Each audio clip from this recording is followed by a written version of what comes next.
నమస్తే, నేను మీ చంద్రశేఖర్ కండవల్లి. ప్రతిపక్ష హోదా ఇచ్చేటంత వరకు శాసనసభకు హాజరు కాబోనని జగన్మోహన్ రెడ్డి ప్రతిజ్ఞ చేశారు. ఆయన వెళ్ళకపోవడమే కాకుండా తన పార్టీ నుంచి ఎమ్మెల్యేలు కూడా ఎవరు సభకు హాజరు కాకుండా కట్టడి చేశారు. నిజానికి ప్రజలు కూడా దాని గురించి పట్టించుకోవడం మానేశారు. కానీ 60 రోజుల పాటు ఒక ఎమ్మెల్యే తన గైరు హాజరుకి సంబంధించిన సహేతుక కారణాలతో సెలవు చీటీ కూడా పెట్టకుండా ఆబ్సెంట్ అయితే గనుక ఆటోమేటిక్ గా అనర్హత అవుతారని, ఆ సీటు ఖాళీ అయినట్టుగా ప్రకటించే అధికారం స్పీకర్ కు ఉంటుందనే రాజ్యాంగ నిబంధన బయటకు వచ్చింది. ఆ తరువాత ఆ విషయం కాస్త మళ్ళీ ప్రజల దృష్టికి వస్తుంది. మీడియా వాళ్ళు పదే పదే ఆయన దాని గురించి అడుగుతున్నారు.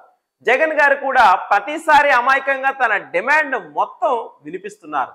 మళ్ళీ దానికి కౌంటర్ గా తెలుగుదేశం నాయకులు, స్పీకర్, డిప్యూటీ స్పీకర్ మాట్లాడడం జరుగుతోంది.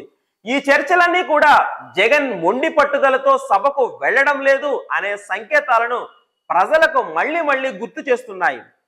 జగన్ సభకు వెళ్ళడం లేదు, తన ఎమ్మెల్యేలను కూడా వెళ్ళనివ్వడం లేదు అనే అంశం పదే పదే చర్చకు వచ్చేలాగా చేయడం ఒక మీడియా స్ట్రాటజీ అయ్యే అవకాశం కూడా ఉంది. ఆబ్సెంట్ గురించి ఎక్కువగా చర్చ జరగడం జగన్ కు ఇమేజ్ పరంగా మంచిది కాదు.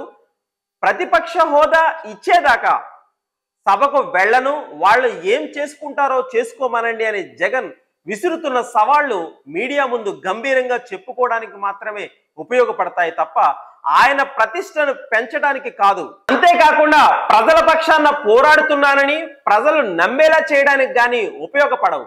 ఈ విషయం జగన్ గుర్తించి దాని ప్రకారంగా ప్రణాళికలు ఉంటాయి అని పార్టీ వర్గాలు చెబుతున్నాయి.